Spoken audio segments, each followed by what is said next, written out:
Di dalam bus, seorang siswa mengusir bosan dengan bertanya kepada Chat AI, kenapa webtoon sekarang terasa seperti dibuat dengan pola yang sama?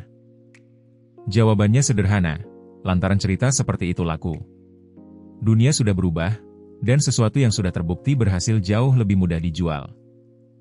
Para kreator dan investor memilih kestabilan daripada mengambil risiko. Sementara pembaca pun lebih menyukai sesuatu yang sudah familiar daripada mencoba hal baru. Tapi bukan berarti semua webtoon dibuat dengan cara yang sama.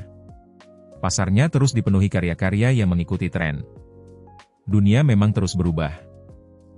Chat AI kemudian memanggilnya dengan nama Dojin dan balik bertanya apakah ia sendiri menyukai cerita semacam itu. Masalahnya, meski dunia terus berubah, dunia Dojin sendiri terasa tak pernah berubah. Di luar layar ponsel, pemandangan yang ia lewati tetap sama seperti biasanya. Bus penuh penumpang, jalan kota, dan rutinitas yang nyaris tak berubah. Dojin mulai bertanya-tanya, apa hidupnya akan berubah setelah ia lulus? Bahkan webtoon yang biasa mengisi waktu luangnya pun rasanya sudah habis ia baca. Lamunannya terputus ketika seorang teman sekelas perempuan menegur kebiasaannya yang terus menatap ponsel. Dojin spontan menyebut nama depannya, Yui. Gadis itu malah heran lantaran Dojin ternyata tahu siapa dirinya. Ia adalah Yui Han, teman sekelas yang hampir selalu dikelilingi orang. Kehadirannya sangat bertolak belakang dengan Dojin yang lebih suka menyendiri. Dojin juga pernah mendengar bahwa Yui cukup terkenal di media sosial. Popularitas itu membuatnya semakin bingung mengapa gadis tersebut repot-repot mengajaknya bicara. Yui memang sangat cantik dan terkenal. Masalahnya, Dojin sendiri nyaris tak memakai media sosial. Jadi dunia tempat Yui dikenal banyak orang memang tidak terlalu ia ikuti. Karena tak pandai berbasa basi, Dojin langsung bertanya kenapa Yui bicara dengannya. Yui kesal pada pilihan katanya dan hampir membatalkan maksudnya. Yui mengingatkan bahwa mereka satu kelas, kemudian mengangkat ponselnya. Sesaat Dojin mengira ia akan dimintai nomor telepon. Ternyata Yui hanya mencari powerbank. Harapan singkat yang sempat muncul di kepala Dojin ternyata tak sesuai. Dojin menjawab bahwa ia tak punya. Percakapan singkat itu saja sudah terasa sesak baginya lantaran ia tidak terbiasa menghadapi orang seaktif Yui. Yui sempat mengira pertanyaannya menyinggung sesuatu, namun Dojin menegaskan bahwa ia memang benar-benar tak membawa powerbank. Alih-alih tersinggung, Yui malah tertawa melihat kecanggungan Dojin. Yui langsung menebak apa yang tadi dipikirkan Dojin. Ia sempat mengira Yui hendak meminta nomornya. Ia terus menggoda. Apakah dalam hati Dojin sempat berharap hidupnya akan berubah sekarang? Setelah itu menanyakan apakah jantung Dojin sempat berdebar dan apakah ia akan senang bila gadis seperti Yui benar-benar meminta nomornya. Dojin akhirnya kembali ke pertanyaan awalnya. Kenapa Yui terus mengajaknya bicara? Pertanyaan itu membuat Yui berhenti sejenak. Yui menjawab bahwa Dojin ternyata tak seru dan pasti membosankan kalau diajak jalan. Jawabannya terdengar seperti ejekan ringan, bukan permusuhan. Setelah itu Dojin kembali pada Chat AI dan bertanya bagaimana rutinitas yang selalu sama bisa berubah. AI menyarankan sesuatu yang sederhana, bagaimana jika pergi melakukan perjalanan. Sementara Yui protes lantaran Dojin mulai mengabaikannya. Dojin mengeluh bahwa perjalanan terasa terlalu merepotkan bagi seorang siswa, meski ia benar-benar bosan. Chat AI membalas bahwa perjalanan tak harus sesulit yang ia bayangkan. Sedangkan Yui terus mengajak Dojin bicara lantaran dia sedang bosan. Ia masih merasa tak akan pergi kecuali benar-benar dipaksa. Chat AI menanggapi pendek, seakan mencatat keberatan itu. Kemudian balasan berikutnya berubah aneh. Chat AI mengatakan bahwa Dojin akan pergi sekarang juga. Dojin hanya sempat menatap layar dan bertanya apa maksudnya. Pada saat yang sama, pengemudi bus melihat sesuatu di depan dan tersentak kebingungan. Sebelum siapapun sempat memahami keadaan, bus menerobos fenomena bercahaya biru putih yang memenuhi jalan di depannya. Guncangan hebat membuat Dojin dan Yui tersentak. Kabin bus berubah menjadi kekacauan dalam sekejap. Di tengah gelapnya kesadaran Dojin, antarmuka ponselnya menampilkan bahwa Chat AI sedang diaktifkan. Beberapa waktu setelah itu, Dojin tergeletak tak sadarkan diri di lantai bus yang kini gelap dan berantakan. Perlahan matanya terbuka. Dojin mulai sadar dan membuka matanya. Begitu bangun, ia hanya bisa bertanya apa yang baru saja terjadi. Sambil memegangi kepala, ia mencoba mengingat detik terakhir sebelum kecelakaan. ada sesuatu yang sangat besar muncul di depan bus. Yui yang berada tak jauh darinya sontak berkata bahwa ia baik-baik saja. Dojin menanggapinya datar bahwa ia bahkan belum sempat bertanya. Yui kesal dan menyuruh Dojin setidaknya bertanya dulu. Bahkan setelah kecelakaan, pola saling menyindir mereka belum hilang. Tiba-tiba seorang penumpang perempuan berteriak dan memanggil semua orang untuk melihat sesuatu di bagian depan bus. Dojin dan Yui mendekat. Sementara perempuan itu bereaksi ngeri saat melihat apa yang terjadi di sana. Tatapan Dojin seketika membeku. Apa yang ia lihat jauh lebih buruk daripada sekadar kecelakaan biasa. Pengemudi bus sudah tewas, tubuhnya tertembus batang pohon besar yang menerobos kabin. Darah di sekitar kursinya membuat keadaan darurat itu tak bisa lagi dianggap hal sepele. Dojin buru-buru meminta ambulans dipanggil, namun ponsel yang diperiksa malah tidak mendapat layanan sama sekali. Yui dan penumpang lain mengecek perangkat mereka, hanya untuk menemukan masalah yang sama. Mereka berada di area tanpa sinyal. Seorang pria dewasa mendesak semua orang bergerak dan mencari tahu mereka berada di mana. Begitu melihat keluar, pria itu terpaku pada pepohonan yang memenuhi sekeliling bus.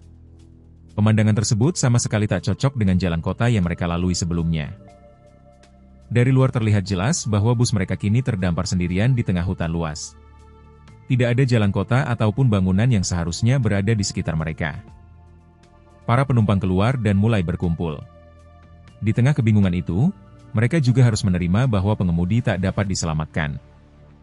Seorang pria berbaju hijau mengambil inisiatif, meminta semua orang tenang dan menghadapi situasi secara rasional.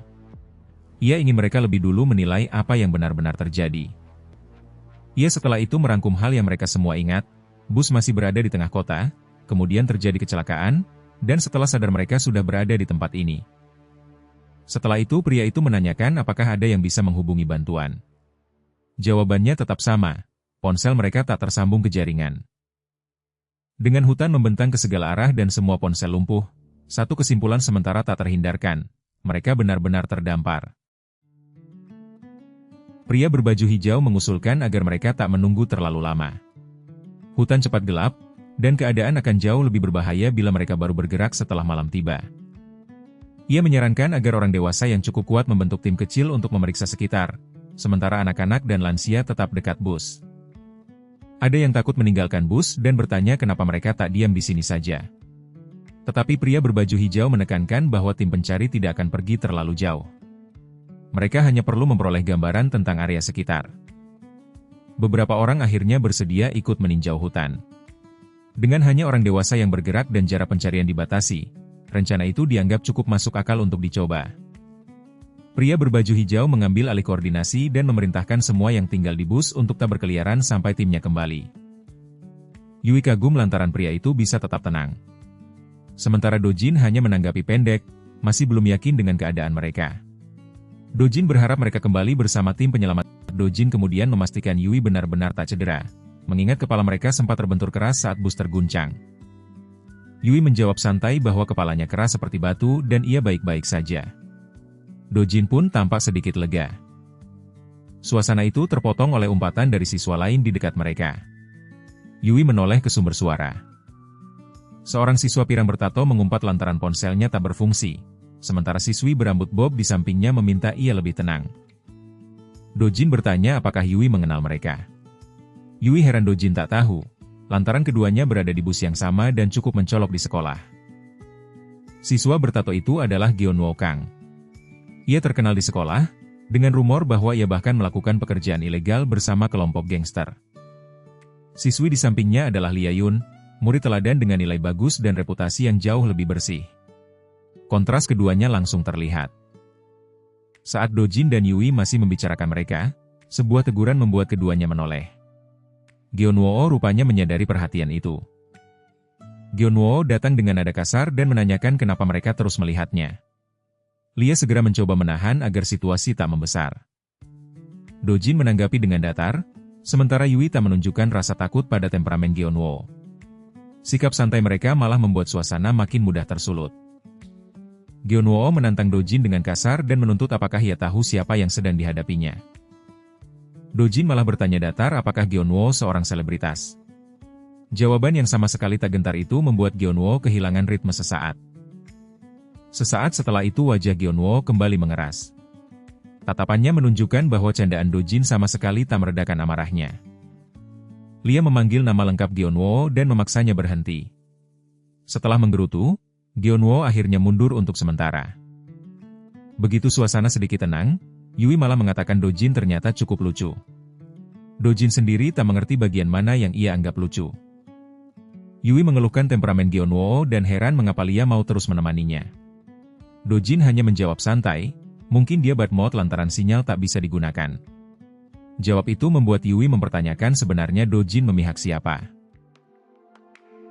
Dojin kembali mengecek ponselnya. Statusnya masih tanpa layanan, dan ia bertanya-tanya seberapa terpencil hutan ini sampai tak ada jaringan sama sekali. Kemudian matanya menangkap sesuatu pada layar yang seharusnya tak mungkin terjadi. Ekspresinya langsung berubah. Yui menyadari perubahan itu dan ikut mendekat, menanyakan kenapa Dojin tiba-tiba begitu serius. Dojin menatap indikator tanpa layanan sambil memastikan sekali lagi bahwa ponselnya memang tak tersambung ke jaringan. Namun chat AI di ponselnya malah aktif dan menanyakan apakah ia membutuhkan bantuan. Dojin sadar ada sesuatu yang tak wajar, aplikasi itu bekerja meski jaringan mati. Sementara itu, jauh dari bus, tim pencari membuat tanda pada batang pohon agar jalur yang mereka lewati bisa dikenali saat kembali. Seorang anggota menanyakan tindakan itu, dan pria berbaju hijau menjelaskan bahwa ia sedang menandai rute supaya mereka tak tersesat. Ia mengingatkan bahwa berkeliaran di hutan sangat beresiko tersesat, terlebih ketika malam turun. Tanda sederhana seperti ini bisa menjadi satu-satunya petunjuk untuk kembali. Salah satu rekannya kagum pada pengetahuannya. Pria itu menjelaskan bahwa pengalamannya berasal dari masa dinas militer yang keras. Ia pernah bertugas di pasukan khusus. Keterampilan yang dulu diperoleh di militer ternyata menjadi bekal paling berguna dalam situasi aneh hari ini. Meski medan ini asing, ia tetap yakin mereka akan diselamatkan. Ia bahkan memikirkan pacarnya yang pasti sedang menunggu dan mencemaskannya. Namun semakin jauh berjalan, ia mengakui dalam hati bahwa jurang dan bentuk medan di tempat ini sama sekali tak familiar, bahkan dibanding tempat-tempat yang pernah ia datangi. Karena tak punya jawaban lain, tim hanya bisa terus maju. Pria itu berpegang pada harapan bahwa tim pencarian di luar sana pasti sedang mencari bus mereka. Salah satu anggota mengeluhkan betapa buruknya nasib mereka sampai mengalami kecelakaan seperti ini. Pemimpin tim mengakui ia merasakan hal yang sama. Langkah mereka mendadak berhenti ketika pria berbaju hijau melihat sesuatu di depan. Nada bicaranya berubah waspada. Ia memberi isyarat bahwa ada sesuatu di sana, dan anggota lain mengikuti arah pandangannya. Di antara rerumputan muncul sesuatu yang tampak seperti kepala manusia. Tim pencari bernafas lega lantaran mereka menemukan seseorang. Waktu berlalu hingga malam. Bulan menggantung di atas hutan, sementara para penumpang bertahan di sekitar bus yang rusak. Di dalam bus, Yui beristirahat di antara penumpang lain yang menunggu dalam gelap. Gyeonwoo dan Lia juga tetap berada di dalam bus. Tidak ada tanda bahwa tim pencari sudah kembali. Dojin kembali membuka chat AI dan merangkum situasi. Bus mereka mengalami kecelakaan dan kini terdampar di hutan. Ia menjelaskan bahwa ponsel menunjukkan area tanpa layanan dan menanyakan apakah ada cara menghubungi bantuan dari sini. Chat AI menjawab bahwa ia tak bisa melakukan panggilan bantuan, namun menawarkan panduan bertahan hidup untuk situasi terdampar. Dojin mengesampingkan panduan itu dan menanyakan hal yang lebih mendasar, mengapa chat AI bisa bekerja ketika ponselnya sendiri tak mendapat layanan. Jawaban chat AI sama sekali tak biasa, aplikasi itu dapat berfungsi lantaran mana mengalir di tempat ini. Dojin terpaku pada kata yang terdengar mustahil tersebut. Chat AI tetap aktif tanpa jaringan, lalu mana menjadi penjelasan mekaniknya.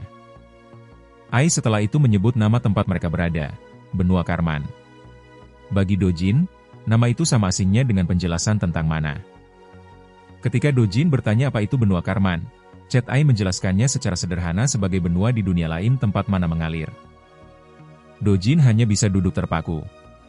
Penjelasan tentang dunia lain terlalu besar untuk langsung ia terima sebagai kenyataan. Ia mengulang istilah itu dalam pikirannya, benua Karman, dunia lain, dan mana. Semua itu bertabrakan dengan realitas yang ia kenal beberapa jam sebelumnya. Yui berdeham, Dojin langsung menoleh ke arah Yui. Dojin langsung menanyakan apa yang mau dia lakukan. Yui menjawab dia ingin pergi keluar. Dojin langsung bingung kenapa dia harus keluar.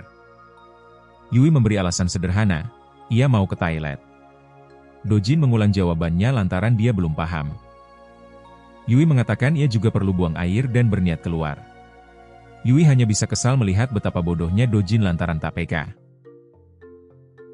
Meski berusaha terdengar cuek, Dojin tetap memperingatkan Yui agar tak pergi terlalu jauh.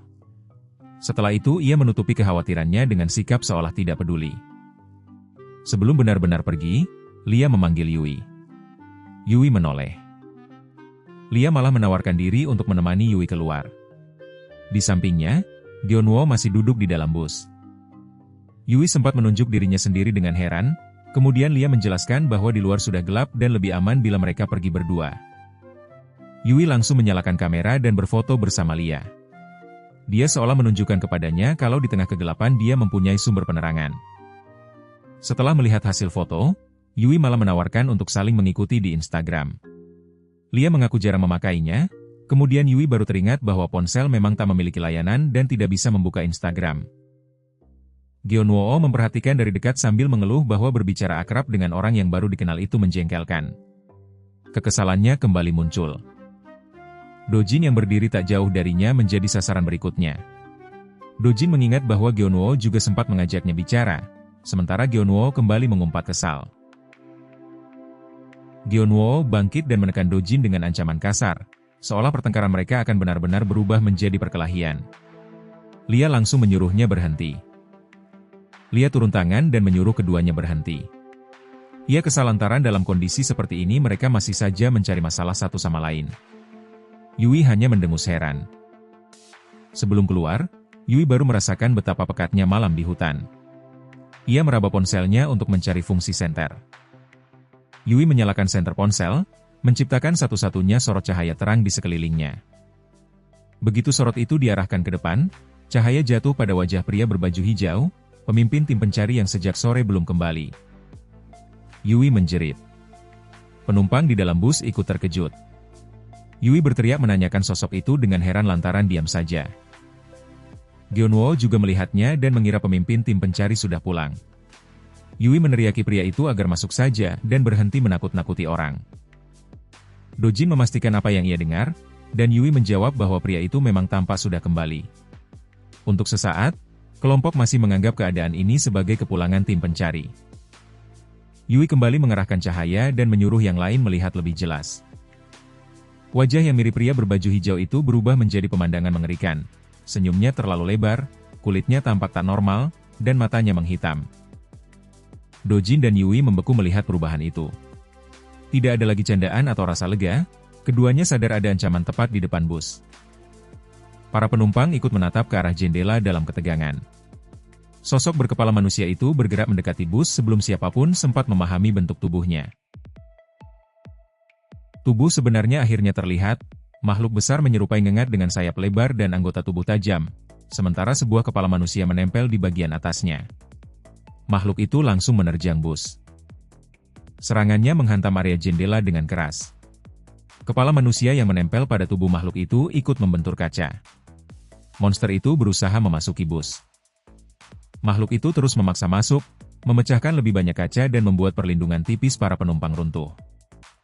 Dengan sayap dan tubuh besarnya, makhluk itu terus mencoba memecah kaca. Para penumpang kini terjebak pada jarak yang sangat dekat dengannya. Dojin, Yui, Gyeonwoo, dan Lia terpaku di balik kaca yang mulai hancur. Mereka baru saja berhadapan dengan sesuatu yang sama sekali tak masuk dalam logika dunia mereka. Saat Dojin menghadapi makhluk itu, Chat Ai akhirnya memberi identifikasi resmi. Chonchon, monster tipe ngengat. Chat Ai menjelaskan bahwa Chonchon terlahir tanpa kepala. Agar bisa bertahan hidup, makhluk ini harus memperoleh sebuah kepala untuk dirinya. Manusia adalah kepala yang paling disukainya. Setelah memburu seseorang, Chonchon memakai kepala korbannya dan setelah itu akan mencari kepala lain untuk menggantikannya. Aturan Chonchon sederhana dan brutal. Ia membutuhkan kepala baru untuk bertahan hidup. Setelah ringkasan singkat itu, Chat Ai kembali memanggil Dojin secara langsung. Informasi yang baru saja diberikan membuat sosok berkepala manusia di depan mereka jauh lebih mengerikan. Ai mengakui bahwa serangan monster bisa datang tiba-tiba. Di hadapan Dojin, kekacauan dan darah membuktikan bahwa ancaman di benua Karman bukan sekadar teori. Chat Ai mengatakan bahwa wajar bila Dojin kesulitan beradaptasi dengan keadaan seperti ini. Tidak ada waktu baginya untuk memproses dunia baru dengan tenang. Namun Ai juga menyatakan satu hal penting, ia bisa membantu Dojin bertahan hidup di tempat ini. Chat Ai kemudian meminta jawaban Dojin, apakah ia mau menerima bantuan itu. Dojin tak punya waktu untuk menjawab dengan tenang. Ia langsung berteriak agar semua orang mematikan cahaya, sementara Chat Ai menawarkan untuk memberitahunya cara lolos dari Chon-Chon. Sambil gemetar, Yui buru-buru mengikuti instruksi untuk mematikan sumber cahaya, namun ucapannya terpotong sebelum selesai. Sebelum para penumpang sempat menenangkan diri, Chon-Chon berhasil memecah kaca dan menerjang masuk, membuat bagian dalam bus kacau. Salah seorang penumpang terseret ke tengah kekacauan, dan jeritannya menegaskan bahwa Chon-Chon sudah siap menerkamnya dari jarak sangat dekat. Chon-Chon lain juga setelah itu menekan wanita lain ke tubuhnya. Wanita hanya mampu menjerit ketika makhluk itu mendekatkan kepala manusianya. Dalam sekejap rahang mengerikan di tubuh Chon-Chon terbuka tepat di hadapannya. Ia mencoba menahan salah satu anggota tubuh Chon-Chon dan berusaha mendorongnya menjauh sebelum diterkam. Perlawanan itu berubah brutal. Tubuh Chon-Chon merobek leher itu dan menarik kepalanya untuk dimakan. Dojin dan Yui menatap ke arah keributan, sama-sama menyadari bahwa keadaan di dalam bus sudah sepenuhnya lepas kendali. Salah satu kepala manusia yang menempel pada Chon-Chon dengan mata terbuka, memperlihatkan akibat mengerikan dari serangan barusan. Dojin segera mengambil keputusan paling sederhana. Ia berteriak untuk lari. Mereka harus keluar dari bus sekarang juga. Lia masih terpukul dan tak memahami apa yang terjadi, namun tidak ada waktu untuk mencari penjelasan di tengah serangan. Chon-Chon menyambar Lia dari belakang dan hampir menghentikan pelarian sebelum benar-benar dimulai. Lia membeku ketakutan dan hanya sempat menyangkal apa yang dilihatnya ketika ancaman itu sudah berada tepat di depan mata. Gyeonwoo Kang menerobos masuk dan menghantam Chon-Chon keras-keras untuk menjauhkan monster itu dari Lia. Ia menggunakan palu darurat yang ada di dinding bus untuk menghantam Chon-Chon. Chon-Chon jatuh menghantam lantai lantaran serangan Gyeonwoo barusan. Lia masih terisak, namun Gyeonwoo memaksanya berhenti panik dan tetap bergerak. Gyeonwoo menyuruh Lia menguatkan kakinya dan bersiap bergerak, menolak membiarkannya membeku di tempat. Melihat Chon-Chon belum pulih, Gyeonwoo menilai inilah kesempatan mereka dan mendesak semua orang segera kabur. Gyeonwoo juga melihat para Chon-Chon sedang kehilangan orientasi dan sibuk dengan yang lain. Menunda 1 detik lagi berarti memberi mereka kesempatan memburu kembali.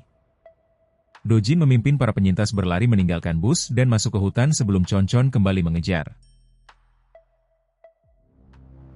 Begitu jarak terasa cukup, Lia menahan tangis dan napasnya yang kacau. Gyeonwoo menanyakan keadaan Lia, kemudian kembali memarahinya lantaran terus terengah-engah seolah mereka sedang berada di situasi biasa.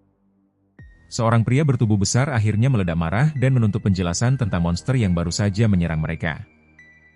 Ia terus mempertanyakan makhluk di belakang mereka, namun Yui mengingatkan agar suaranya diturunkan.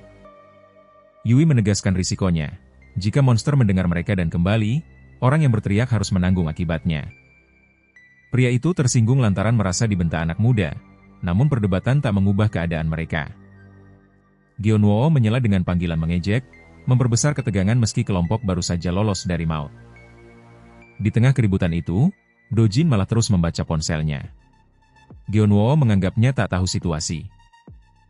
Chat Ai memastikan mereka memang berhasil meloloskan diri dari Chon-Chon dan lebih dulu menanyakan apakah Dojin terluka. Peringatannya lebih penting daripada ucapan selamat. Chon-Chon dapat melacak aroma apapun yang berasal dari manusia, jadi luka berdarah sangat berbahaya. Dojin langsung menghubungkan informasi itu dengan rokok Gyeonwoo dan memperingatkannya agar menjaga bau yang mereka tinggalkan. Dojin menyuruh Gyeonwoo mematikan rokoknya. Menurutnya, tak ada gunanya menantang risiko ketika kepala mereka bisa menjadi sasaran berikutnya. Aroma manusia menjadi mekanik pelacakan Chon-Chon, sehingga darah dan rokok sama-sama berisiko. Nada Dojin membuat ancamannya jelas. Kalau Gyeonwoo ingin keras kepala, ia bisa menjadi orang pertama yang kehilangan kepala. Gyeonwoo menatap balik dengan marah, jelas tak terbiasa menerima perintah dari Dojin. Seorang pria berkacamata buru-buru menengahi. Ia menyuruh Gyeonwoo mematikan rokok lantaran masuk akal bila monster memang dapat mengikuti jejak mereka. Pria bertubuh besar masih kesal, namun Yui mengakui semua orang sudah berada di ujung saraf dan sama-sama tak memahami situasinya. Beberapa penumpang mengingatkan bahwa mereka dilempar ke tempat asing kemudian diserang ketika hanya menunggu pertolongan. Kebingungan mereka memang wajar. Pria berkacamata meminta semua orang berhenti bertengkar dan bekerja sama agar bisa bertahan menghadapi apapun berikutnya. Sebagian penumpang menyetujui seruan itu. Untuk sesaat, kepanikan berubah menjadi keputusan bersama untuk tetap tenang. Kesepakatan itu hanya bertahan sesaat. Seekor concon muncul di depan mereka di bawah cahaya bulan. Kemudian yang lain ikut mengepung mereka. Jumlah concon kini lebih banyak daripada sebelumnya. Pria berkacamata tetap mencoba menahan kepanikan dan mengatakan mereka belum kalah. Ia menyuruh semua orang merunduk dan masuk ke hutan yang lebih lebat lantaran makhluk itu sebelumnya tak tampak terlalu cepat. Rencana itu nyaris terlambat. Salah satu concon sudah melesat tepat ke arah pria berkacamata. Pria berkacamata baru sempat menoleh ketika serangan itu sudah berada sangat dekat. Kecepatan concon membuatnya membeku. Strategi melarikan diri tak lagi terlihat cukup. Sesaat sebelum serangan mengenai sasarannya, sebuah pukulan melayang dari sisi lain menghantam masuk.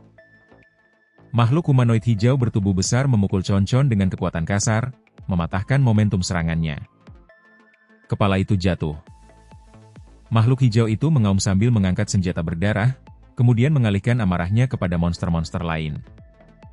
Humanoid hijau lain menebas concon yang tersisa tanpa ragu, seolah pertarungan semacam ini bukan hal asing baginya. Pertarungan semakin liar ketika satu makhluk hijau menusukkan senjatanya ke tubuh concon yang terbang di atas. Para penyintas hanya bisa terdiam menyaksikan makhluk-makhluk hijau itu mengambil alih pertempuran. Pria berkacamata memandangi adegan itu dengan keterkejutan penuh, tak tahu apakah kedatangan mereka berarti keselamatan atau bahaya baru. Salah satu korban concon tergeletak di tanah di tengah keheningan sesudah bentrokan. Dua makhluk hijau berdiri di antara bangkai concon. Mereka menang, namun tatapan mereka mulai beralih kepada para manusia. Pria berkacamata mengira mereka mungkin telah diselamatkan, walau dirinya sendiri belum yakin apa yang sedang terjadi. Namun percakapan makhluk hijau menunjukkan hal berbeda. Mereka melihat manusia sebagai pihak yang baru saja diserang concon. Mereka menilai para penyintas tak bersenjata, beberapa terluka, dan tidak tampak berbahaya. Kesimpulan itu bukan belas kasihan. Salah satu makhluk hijau langsung menyerang, yakin manusia semacam ini akan mudah dibunuh. Pemimpin lapangan mereka menolak berunding dengan manusia sama sekali. Geonwoo segera berdiri di depan Yui dan yang lain. Humanoid hijau memperingatkan bahwa manusia-manusia ini bahkan mungkin memakai sihir. Dari sisi makhluk hijau, para manusia malah dianggap bodoh lantaran masuk begitu jauh ke hutan tanpa senjata. Geonwoo menyadari mereka tak punya pilihan bagus. Melawan makhluk sebesar itu tanpa senjata hampir mustahil. Salah satu makhluk hijau mengangkat senjatanya untuk menghabisi mereka, seolah keputusan sudah dibuat. Sebelum ayunan itu diteruskan, sebuah suara panggilan membuat sang penyerang berhenti. Dojin maju dengan ponsel di tangan dan mengucapkan kalimat dalam bahasa mereka. Ia ingin berbicara. Dua makhluk hijau itu sama-sama terkejut. Seorang manusia baru saja berbicara dalam bahasa yang dapat mereka pahami. Yui dan Lia juga terpaku. Mereka tak mengerti sejak kapan Dojin mampu berbicara dengan makhluk asing. Ai mempertahankan nada hormat dan meminta para pejuang itu menurunkan senjata agar mereka bisa berbicara. Situasi setelah itu bergeser ke perkemahan mereka, tempat tenda, api unggun, peti, dan perlengkapan menunjukkan adanya kelompok terorganisir di hutan. Seorang pejuang bertubuh besar memandang hasil bentrokan sebelumnya sebagai sesuatu yang memalukan. Beberapa pejuang yang terluka mengaku malu lantaran pasukan mereka sampai dikalahkan seperti itu dan takut menghadap kepala suku. Percakapan mereka kemudian menyinggung sebuah awakenate yang diperoleh melalui pengorbanan para pejuang dan harus dijaga. Mereka menegaskan barang itu akan dibawa dengan aman kepada kepala suku. Bagi suku itu, awakenate adalah benda penting yang lahir dari pengorbanan pejuang dan harus sampai ke tangan Great Chief. Sementara itu Dojin, Yui, dan para penyintas duduk sebagai pihak yang diawasi. Para penjaga memperingatkan agar manusia licik tak menyentuh barang tersebut. Para penjaga masih tak percaya seorang manusia bisa menggunakan bahasa mereka, namun kesaksian tentang Dojin mulai menyebar. Mereka menyebut bahasa itu sebagai Orcis. Manusia yang mampu berbicara Orcis dianggap sangat langka, bahkan penampilan Dojin membuat mereka menduga ia mungkin bangsawan manusia. Yui berbisik menanyakan apakah ponsel Dojin memiliki aplikasi penerjemah. Dojin hanya menjawab bahwa ia akan menjelaskannya nanti. Yui setelah itu mengkhawatirkan satu hal lain. Jika ponsel Dojin mati, apakah mereka tak bisa berbicara dengan penduduk lokal lagi? Di antara para penjaga sendiri, keputusan akhir dianggap bukan wewenang mereka. Mereka menyebut manusia sebagai musuh abadi para orc dan mengatakan seseorang yang lebih tinggi akan memutuskan nasib tawanan. Orang yang ditunggu akhirnya datang. Wakil Kepala Targon, orc besar bersenjata kapak. Targon berhenti tepat di depan Dojin dan menilai manusia yang dianggap mampu menggunakan bahasa mereka. Ia menanyakan langsung apakah benar Dojin dapat berbicara dalam bahasa para pejuang orc. Dojin menahan tatapan Targon, namun tekanan dari kapak dan tubuh raksasa di depannya membuat setiap jawaban terasa berisiko. Ketika Dojin tak segera menjawab, Targon menganggap laporan tentang kemampuannya mungkin bohong dan mulai mengangkat kapak. Kapak itu terangkat tinggi di atas Dojin. Negosiasi tinggal selangkah dari kegagalan.